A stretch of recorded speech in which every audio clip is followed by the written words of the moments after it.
looks like I had the wrong setting on there. So yeah, again, with the fantasy football stuff, it's just a fun outlet, and it lets you get into all these just different scenarios. And I'm a fan of knowing exactly where I'm going to be drafting, especially way before you even get into any of the,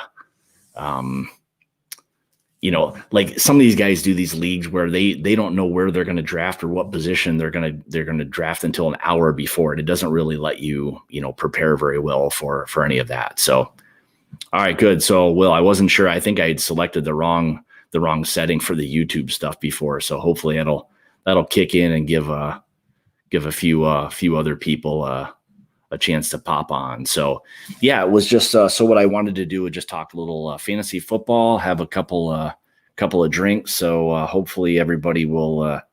I just wanted to have a little fun tonight. I wasn't able to go on as late as I normally do tonight. I've got some other things going on, so I just wanted to maybe get on, talk a little fantasy football, and drink some bourbon with you guys. So if you have your draft or anything coming up soon, what's up, Wheels? If you've got a draft coming up soon or whatever, and you've got questions, throw them in the chat. I'll try to highlight it, answer it, and then anybody else in the chat can maybe try to help with any of your fantasy football dilemmas as well. So it's been, as we all know who kind of deal in the fantasy football world, it's been an interesting past couple of days just with the release of Fournette and then Kamara now looking like he's gonna sit out. So, all right, Monroe Doctrine, what do you got here, bud? All right, so Darren Waller from Las Vegas will be a good pickup now at Terrell. Yep, I would say Darren Waller was probably already going to be a solid tight end. Probably one of those guys you could start talking about. Probably middle to end of maybe the top 10 type of wide receivers. There's probably 5 or 6 I would take ahead of Waller, but again, a very good tight end. So again, one of those big athletic guys. So thanks, William. Appreciate it, buddy. Yeah, that's my mom. Yeah, I don't worry about stunting my growth anymore. I do need to stunt my growth depending on where it is. So, but no, so the fantasy football stuff, I mean, again, it's one of those things where everybody, actually most people I would say, are now going to be drafting the end of this week and probably weekend, which is the smartest thing to do, because if you don't, this is exactly what you get. Now, we drafted last Friday with one of my leagues, and there was really no talk at that point, obviously, about Fournette being released. And then really the Alvin Kamara stuff really hadn't even stopped or started to enter into anybody's mind whether or not they were going to be, whether he was going to hold out or not. There was some talk about it, but it's really only been the last few days that now he's missing practices that they're saying are like unexcused absences or whatever. And rightfully so, he probably should. I know some people will argue, you should continue to play out your contract, but these guys, for what they do, running backs, their shelf is very short. These guys have got to get paid, whatever they can. And I think Kamara was going to be playing on his maybe 5th year at like a little over, 2.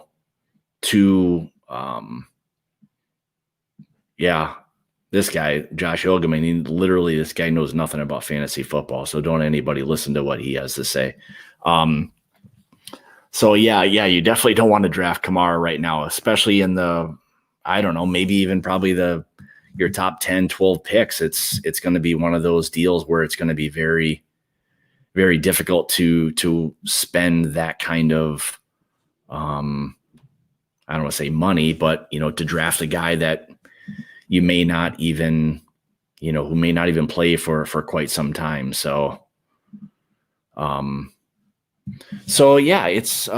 if anybody's got any fantasy football questions, you can fire them away. Maybe anybody will see see the question, they can answer it for you. All right, so what's Hendo got? How's the NFL season changing? I haven't been paying attention. I'm really just a college football fan. All right. I don't know. I mean, I guess as far as actually changing, I don't know if there's really any like formal changes in terms of how it is that they're playing.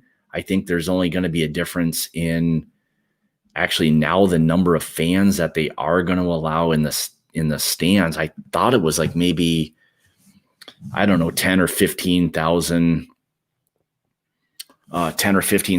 people. So, that will be in the stand. So, all right. I think you already know probably this question. Why is Parker going so low? I think, well, he's probably dealing with a little, some nagging injuries a little bit now. And he's a Dolphin. I think there's still a lot of people who don't trust any of that situation. There's nobody there that's really, truly proven within the system.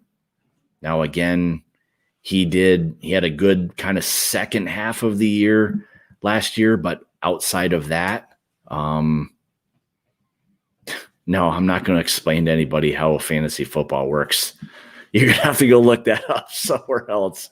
That's not for this one. If anybody knows anything about fantasy football, I think you'll get an idea of what that is. But so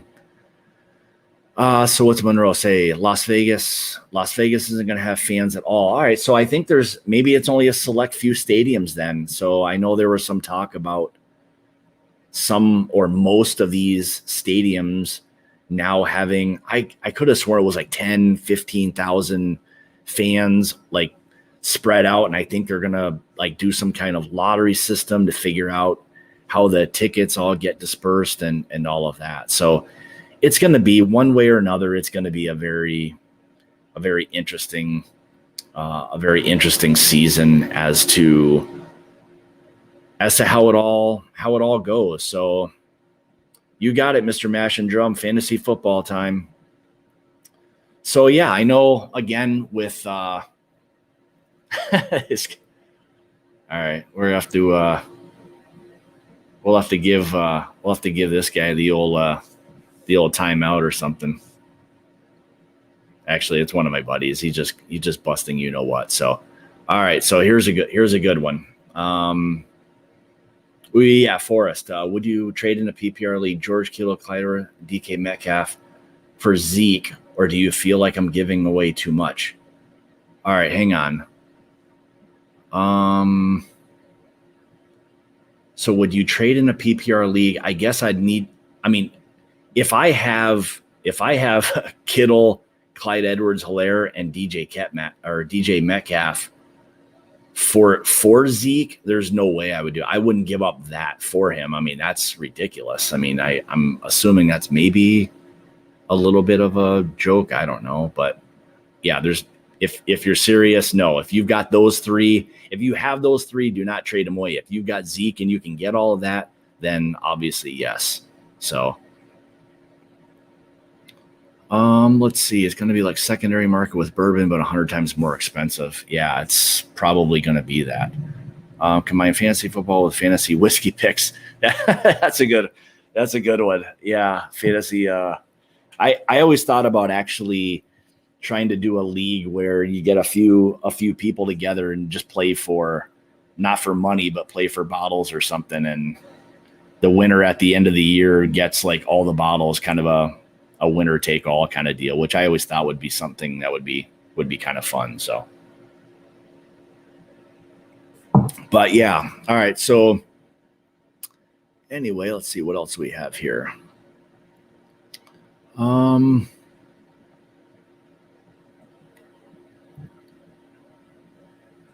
Yeah, definitely don't want to do that trade unless you're the recipient of those three versus the one. So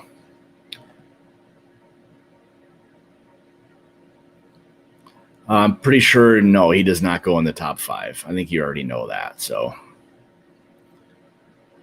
all right, let's see. What do we have?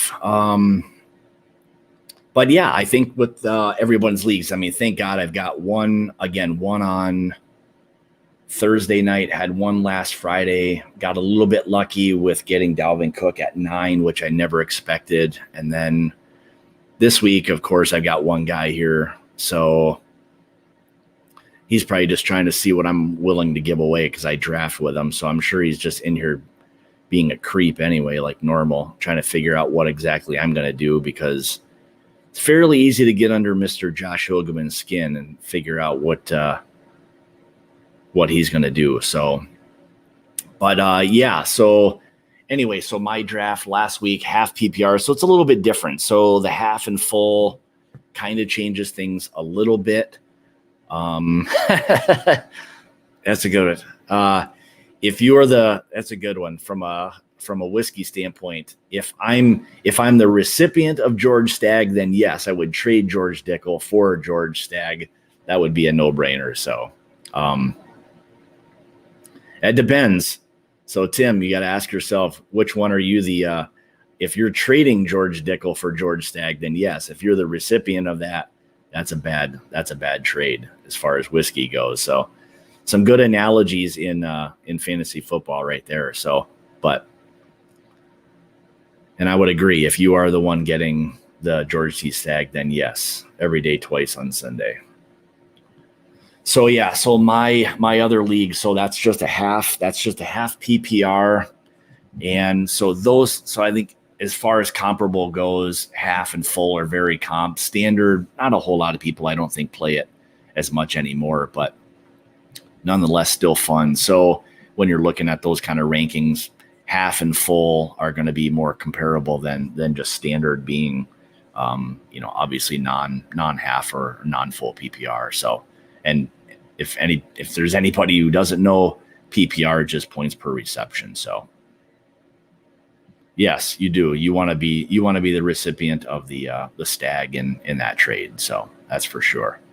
But all right. So what do you guys have? Do you guys have any drafts coming up, and where do you pick, and what kind of league are you in? Standard, half, full, whatever it may be. And what's everyone, I know it's early for some, but what's everyone sipping on right now? Maybe throughout the year, I'll try to do a few of these just to kind of have some fun, see where people are with things. I think it's always a fun thing. Joseph Magnus 4-barrel bourbon. I don't know. I guess it depends on which batch you're getting from the barrel bourbon. I like the Joseph Magnus quite a bit. It's got good age. Barrel does some amazing blending. Joseph Magnus is, again, it's good MGP. I like both of them an awful lot. I guess for the barrel, it would really depend on which batch you're getting. So with that deal, but yeah, so let me know if in the comments if you guys have a draft coming up this week or weekend, and where it is that you're picking and what you're considering doing with that one. So, sipping on a gimlet. All right, Mr. Fancy Pants there, Tim.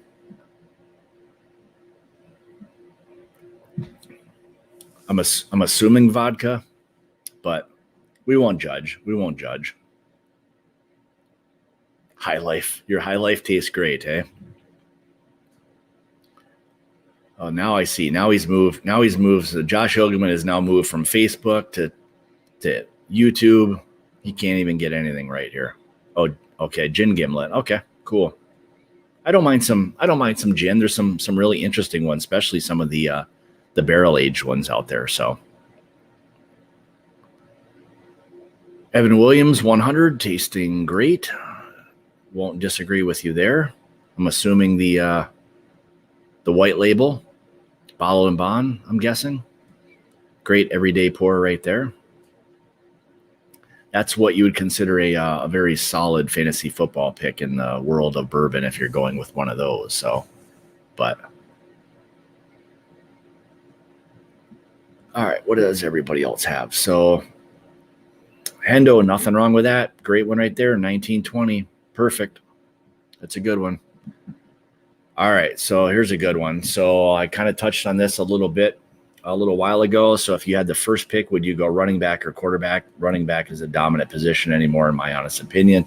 So in the fantasy football world, you basically, even in a 6-point PPR or half P or 6-point passing touchdown in fantasy football, you definitely can't go.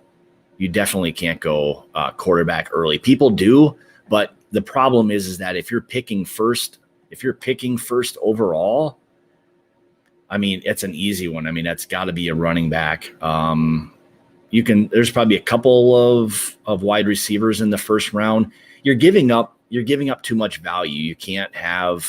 You've got to look at it different than just them being great football players. There's the whole way the fantasy football stuff is balanced out, that you have to be smart with the pick that you're going with. So, I mean, most people, honestly, the first, 4 or 5 up until Kamara got not injured, but once they were talking about the potential for him holding out, that's kind of pushed him probably out of the first round, I would say. It's just too risky to take him there. So, but yeah, definitely running back probably in the first, let's say 4 or 5 picks.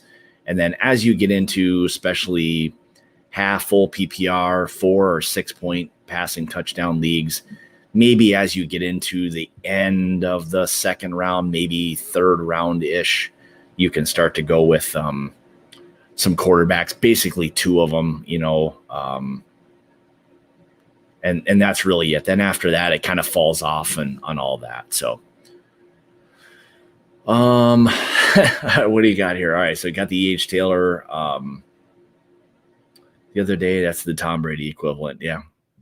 Well, I'm not a huge Tom Brady fan. I was, as a lot of you guys might know, I was a Dolphins fan, so I stay away from Tom Brady at pretty much all costs. I always had a problem drafting really any Patriots for the most part, but I do get the analogy.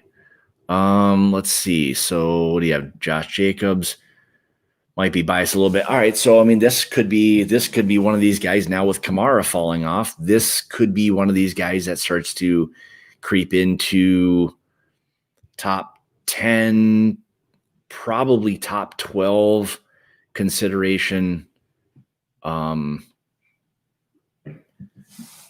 Yeah, it could be top 12. If you're in a 12-team league, he might start to sneak in at the end of the first round, maybe beginning of the second round, I would say probably for sure. So which running back would I go with? I guess that has everything to do with where I'm picking. So depending on which spot. So yeah, my first quarterback, if I had to take one of the 2, Jason, would be Lamar Jackson, just because of the amount of running that he probably does. So that's probably either one. And the answer to that question would probably be either. They're both fantastic. If you get one, I mean, you're doing really, really well with either one of them. The problem is a lot of people panic and want to take quarterbacks way too early. But I think when you're taking those 2 kind of quarterbacks so early, you're giving up too much value for either the running back or maybe, depending on which wide receiver, that value there. And I would not take Le'Veon Bell. That's another guy I would stick away from. So, Mom, you might want to check out how to play fantasy football, because that's not a good selection. What's Will have? Get you Julio, you'll be fine. Julio is good. Calvin Ridley is another good one. So if you can get either of those guys, really good. You're probably looking at Julio, depending again on the amount of teams in the league. It would really kind of depend with Julio. He's probably still going to be a second rounder no matter what. 10, 12 teams, probably second round, maybe end of the first even, depending on what people do. Trev, how's it going, buddy?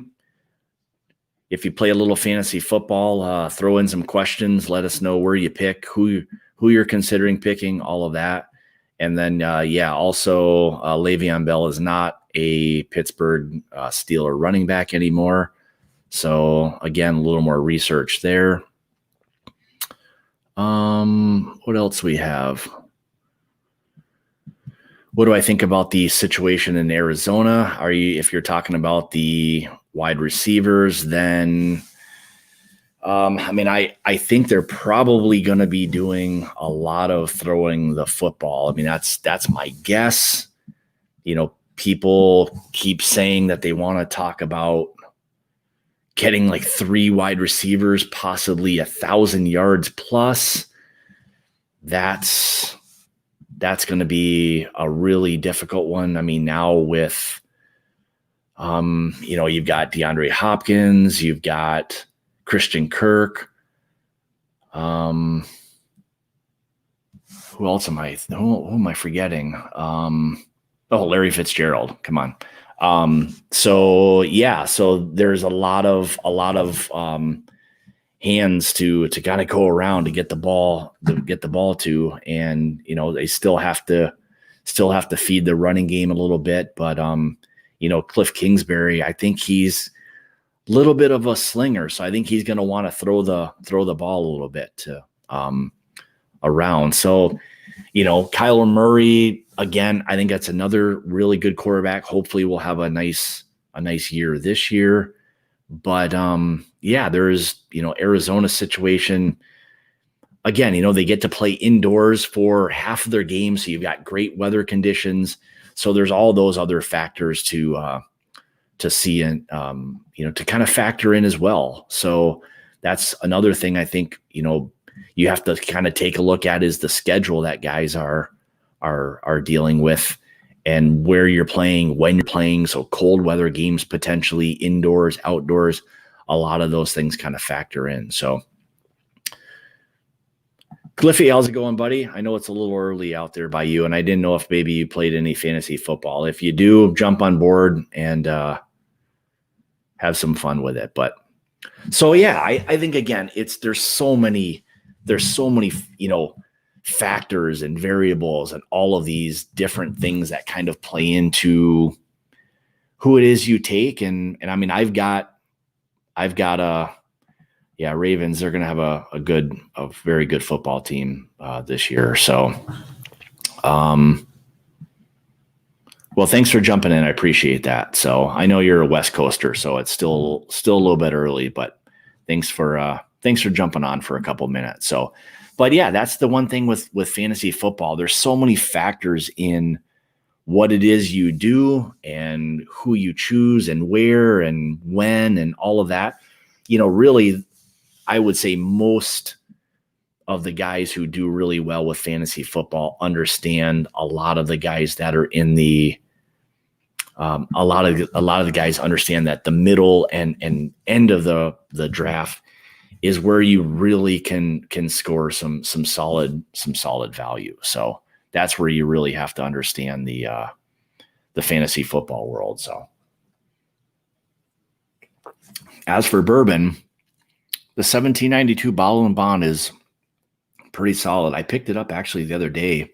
I don't know if it was like on sale or what, but $30. I'm like, holy moly, that's really cheap. I didn't even see it for sale. It was actually $29.99. So I had never seen the 1792 Bottle and Bond that cheap. I think it's normally, I don't know, $40 or $50. So, all right. So what's Andrew got here?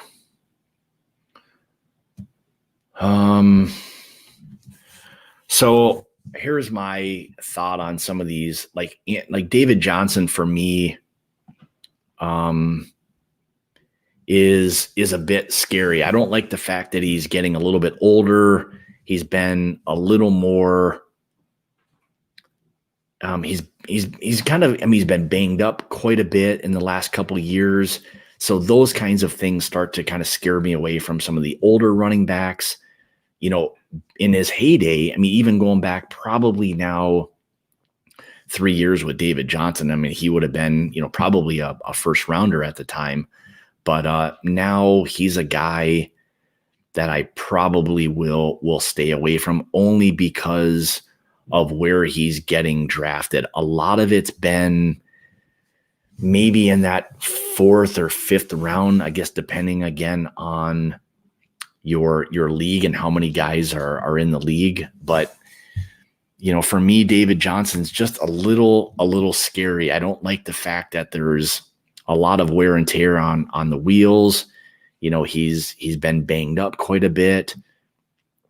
And again, now being in Houston, I don't know. I just don't know if Deshaun Watson's going to really want to throw a lot of those balls like that. I mean, he's more of a running guy than he is one of those quarterbacks that wants to dump the ball off to a running back. And again, I don't know if David Johnson is one of those guys that you're going to be able to truly rely on, and how long he's even going to stay healthy. So that's my thoughts on David Johnson. So, still good. And could he be serviceable?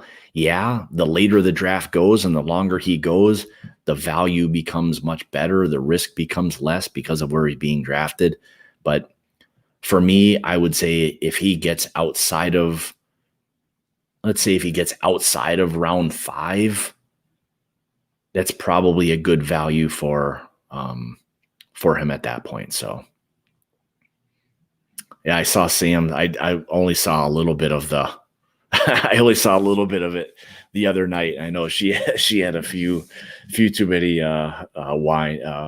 wines, but it was funny. So, Brian, we are doing good. I don't know, are you a fantasy football player? If so, fire away with any questions that you might have. And I think it's good that a lot of other people can help kind of answer some of this stuff too. I know with everybody having a lot of drafts are going to be Friday, Saturday now. So,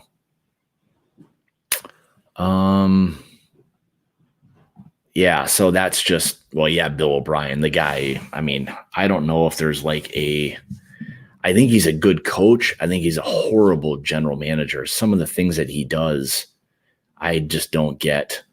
I don't get what a lot of some of the moves and stuff he makes are. So, all right. So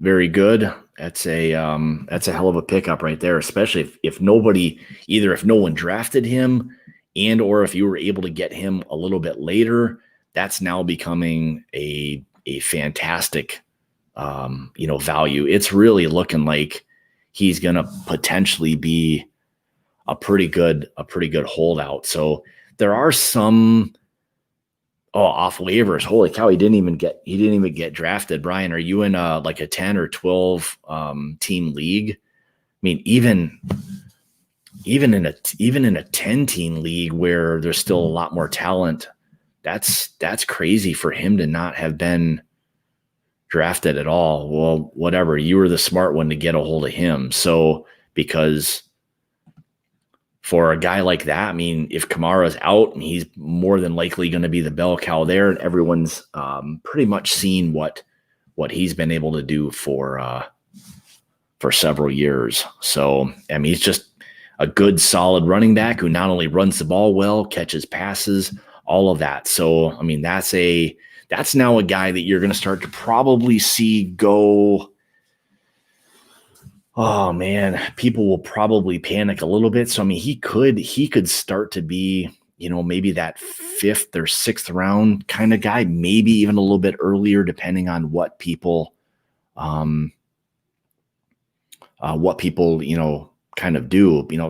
That's one thing in fantasy football. People will panic at times, start just taking things that they normally wouldn't do. But man, you must have a pretty good team if Damian Harris was one of the guys you had to dump for him. I mean, it's good. I mean, I think it's a good. Damian Harris could be a really nice pick for somebody else. More than likely, probably the guy to own in New England. Now, again, this is all before we're even talking about where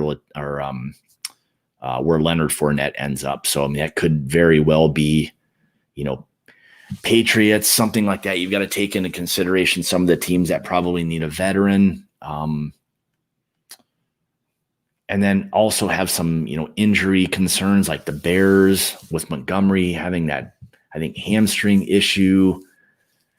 The Rams are another team, I think, that could probably factor in there a little bit. So, yeah, some really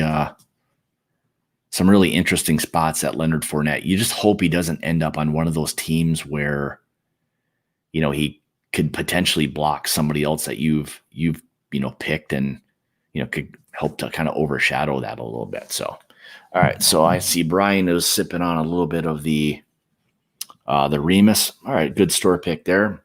There's what I got. A little bit of the 1792 Bobble and Bond. Can't go wrong with that one. So, all right, let's see what's everybody else got. What other questions you have? I'm always interested to hear. So, Brian, you're in a 10-team league.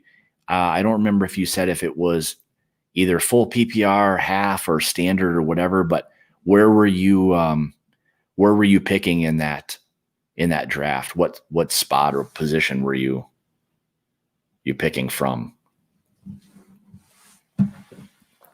While I'm waiting, I will. Oh yeah, Cam Akers. So yeah, that could be one of those situations where that's all right. So fourth pick. So who did you take at number 4? 4. I mean, if you drafted the other day before all this Kamara stuff, you could have easily ended up with him. I'm guessing maybe you did since you went after Latavia so quickly, but that would have been a kind of a typical spot. That would have been a typical spot for Kamara, maybe 3 there, but a Knob Creek Bourbon 15-year store pick. Oh, I didn't know that they were doing I didn't know they had any store picks of the 15-year, but interesting. All right, so an extra quarter per rushing attempt. Oh, you went Derrick Henry with the 4th pick, hey? In a half PPR. The only problem, I guess my only issue with that would be is that in a standard league, he's probably much more valuable just because he doesn't catch a lot of passes. So that can make him a little less value in half and full PPR, but still, again, one of those guys that's a very good running back.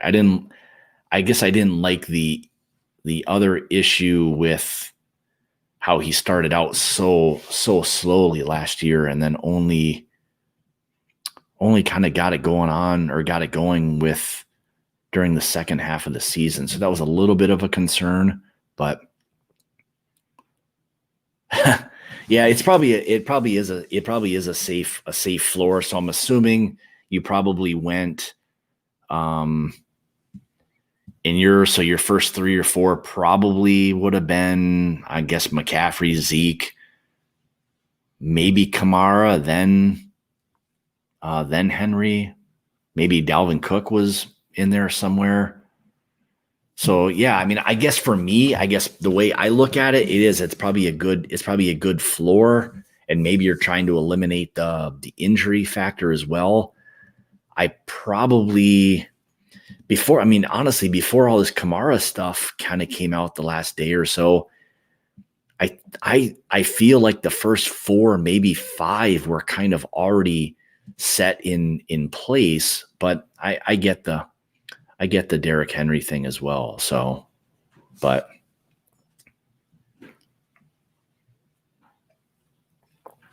all right, let's see what we got here. So a little after 6. So I've got a few more minutes I can stick around. So yeah, I guess the only thing with Kamara is he's just such a great rusher, catcher. I mean, he's a little bit, I mean, I hate to compare anybody to McCaffrey, but he's a little bit on, oh yeah, I should, Saquon. I don't know why I missed that, but all right, yeah, that's a good start.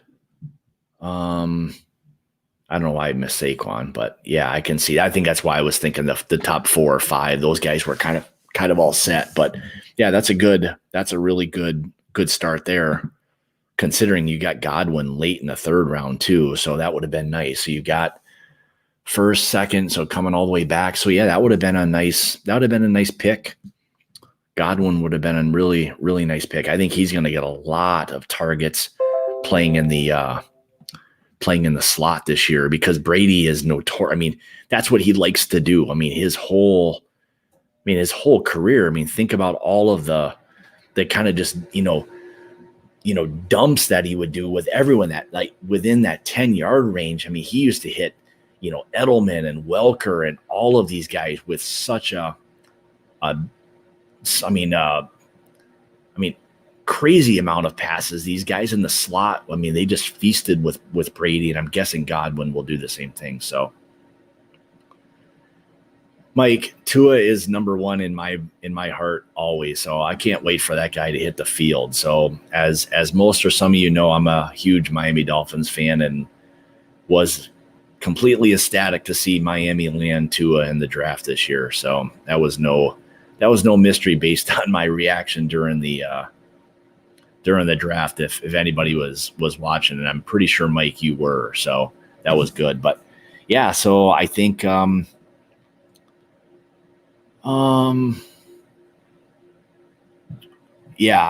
think Godwin's a really good pick in the third round. He was one of those guys that for me was kind of falling. So I'm in a half point PPR league as well, and I was hoping he was going to get back to me. I picked at number 9, so that would have been later in the third round, and he didn't quite get. I missed it by like maybe 2 or 3 spots, and I ended up with Kenny Golladay at the end of the third round, which I was perfectly happy to have him in the late part of the third round as well. So I'm thinking that they end up throwing the ball a ton too. Stafford likes to throw the ball. Their running situation, again, Kerryon Johnson and DeAndre Swift will be kind of battling it out. I know Swift has had some injuries, but eventually I think he ends up taking over. He's just too good a talent to be sitting there. So, all right, what's Mike got here? So I have my draft on the 7th, so I'll need to get ready for it. Don't know my draft position until that night. See, I know there's some guys that do it. Like, I'm just not a fan of that. I think I like to have a little bit of time to prepare for the spot that I am. I mean, it gets everybody or puts everyone so on the spot that I'm not a fan of it. I know some people do, but I mean, hopefully you get it a little bit in advance of whatever. So yeah, and that's my philosophy as well. So I was saying in a 10 or maybe even a 12 team league, I mean, I try to, as much as I possibly can, go running back only because after the second round, for the most part, the not that the talent drops off, but in terms of the consistency that you get with those positions is much thinner. And the wide receivers, it's a deeper field. So if you get your running backs early, get your wide receivers in the mid rounds, and then just try to fill out your roster from there. So, but yeah, so. And then let's see. Oh yeah, so Mike, you don't know where you're going to be picking. So yeah, I mean, I would say really, first round stuff is kind of a little bit easier, especially if you're drafting with some guys that you know what it is that they do typically or how they like to draft. That can kind of help a little bit in your preparation. But yeah, that can always be those things where you get one of those drafts where you pick like an hour before you're getting ready to choose. That's tough. I mean, you got to do a lot of homework so that you know good values of where guys are picking. Kind of the first 2, maybe 3 rounds can kind of be predetermined, But after that, you've got to understand the value of players and positions very well. So, all right. So, what else do you guys have before I get out of here? So, let me know some of your, depending on where you're picking or where you may be picking, let me know some of the guys that you're kind of targeting, first, middle, end of the round, and I'll see if they're either on my team or kind of just give you my overall thoughts on. I mean, I try to do quite a bit of research and logging. I mean, a fair amount of time before I get into any of these drafts. So, but yeah, it's a good one. So, all right. So let's see. I'll take one more. So, is there another quarterback? Is there another quarterback like Mahomes, Lamar Jackson this year that we can pick up in the 8th round and take us to victory? The 8th round. Well, I would say as you kind of get into those like later rounds, that's where you're going to end up with, like the Carson Wentz, maybe, Brady, those kinds of things. But here's a couple of names that I wouldn't necessarily sleep on. And I drafted him in my other league very late, was the only quarterback I ended up taking, because the quarterback position for me, once you get outside the first 2 or 3, the point differences a lot of times don't vary that much, and they get drafted too early. So if you can get some of these guys, again, I think when you start getting into that 8th round, that's a good selection. But, you've got the guys like, Brady, Wentz, and here, I mean, I think like Jared Goff is a guy who's going to be slinging the ball all over. Their running game right now isn't necessarily the greatest. They've got good wide receivers. And then another one is Cincinnati with Joe Burrow. I mean, there's another one I think he's going to be, slinging the ball quite a bit. I know Mixon just signed his big contract and everything today, but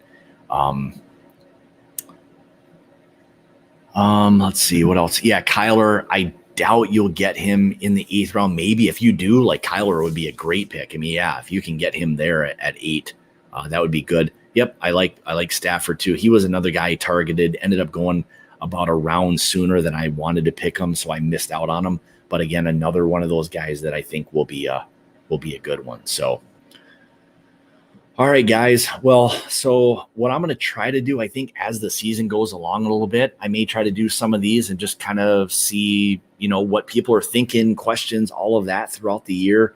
I think it's, something fun to do. And hell, if we can sip on some bourbon and talk a little fantasy football, then why not? So, but yeah, I appreciate everybody joining tonight, asking the questions, all of that. It's going to be a fun and interesting year. Hopefully we make it all the way through. So, but to anybody who hasn't drafted yet, have fun, go prepare, do all of that kind of good stuff. And for anybody who has already, who's taken Fournette and Kamara, you're in a little bit of trouble. But yeah, it'll be fun. So, but hopefully, hopefully you guys will be interested in doing a few more of these as we get into things and start to see how the players are kind of, developing, or whatever it is you want to call it, performing.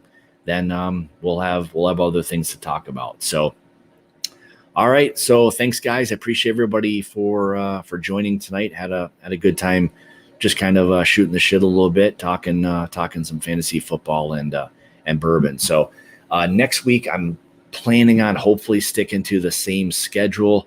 I'm looking at maybe having the head distiller for Cedar Ridge Distillery on, and Murphy Quint. So that could be very interesting. I know there's a pretty good lineage there. So that would be kind of a fun one. So if not that, then hopefully very soon I'm planning on having Alan Bishop on, who is the head distiller. Oh my God, I just forgot the name of the company. And anyway, so stay, so stick with me, and we'll have some other good stuff coming pretty soon. So everybody who hasn't drafted, good luck coming up on your drafts. Everybody who has, have fun this year, and we'll be doing this again here real soon, and maybe I'll try to do some other nights besides Tuesdays. So we'll see if it's something you guys are into. Then we'll get a few more of these things going throughout the year. So all right, everybody, have a good rest of your night, and we'll see you next time, hopefully, or next week, regular time, 7 Central or so, next Tuesday. So all right, guys, cheers. Have a great night. We'll see ya.